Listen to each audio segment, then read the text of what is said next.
سلامونه ملګرو، جنید خان ما دا بره تصویر تاسو ګورئ چې دا د جهاز تصویر دی او د جهاز د انجن تصویر دی.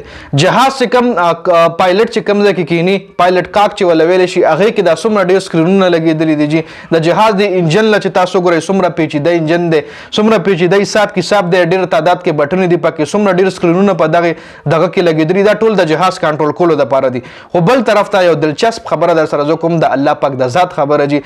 الله پاک څومره زبردست کارساز دی، الله پاک څومره زبردست کریټر دی. نو ویډیو مکمل وګورئ او مخکې ملګرو سره د ثواب په نیت باندې شریک کوي جي. د ښکته مرغۍ له تاسو ګورئ څومره هم په دې اسمان کې تاسو مرغۍ وینئ، نو دی څنګه ځان کنټرول کوي. ګوره جوړه باز تاسو ګورئ څومره بره الوزي، کونتره تاسو ګورئ څومره بره الوزي، طوطي تاسو ګورئ څومره بره الوزي.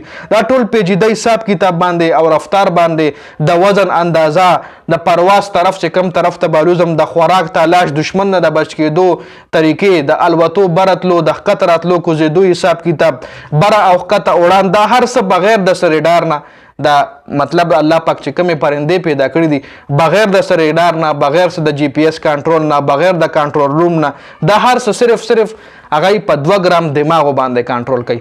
لکه که د باز تاسو دماغ وګورئ نو څه په کیلوګانو خو نه وي، خو زیات نه زیات 15 ګرام، او د باز 15 ګرام ما تاسو له زیات یاد کړم، 2-3 ګرام به د دې مرغو دماغ وي.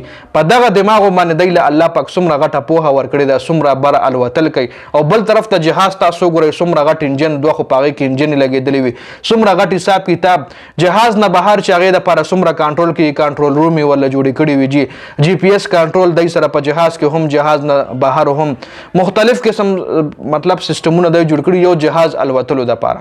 او دې نه علاوه الله پاک مرغۍ له څومره لویه پوهه ورکړې، په 2 ګرامو دماغو باندې هغه دا هر څه کنټرول کوي، خپل اړان کنټرول کوي، دشمن نه د بچ کېدو، غیر چاپېره د خوراک تلاش، دا هر څه چې کوم دی پرنده صرف په 2 ګرامو دماغو باندې کوي.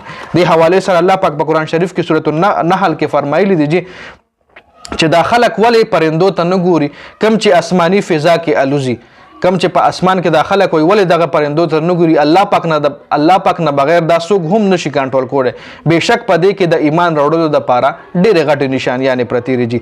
دا الله پاک په سورة النحل کې فرمایلی دي د پرندو حوالې سره. او بل طرف ته جهاز تاسو ګورئ څومره پیچیده سیستم چې پایلټ جوړېږي هغه دې دپاره څومره غټ مطلب څومره غټ کورسز کوي، څومره غټې ډیګریانې اخلي، بیا ایکسپیرینس کوي، هغې نه پس بیا هغه جهاز لکینی. جهاز سیستم کنټرول کول یو پیچیده حساب کتاب.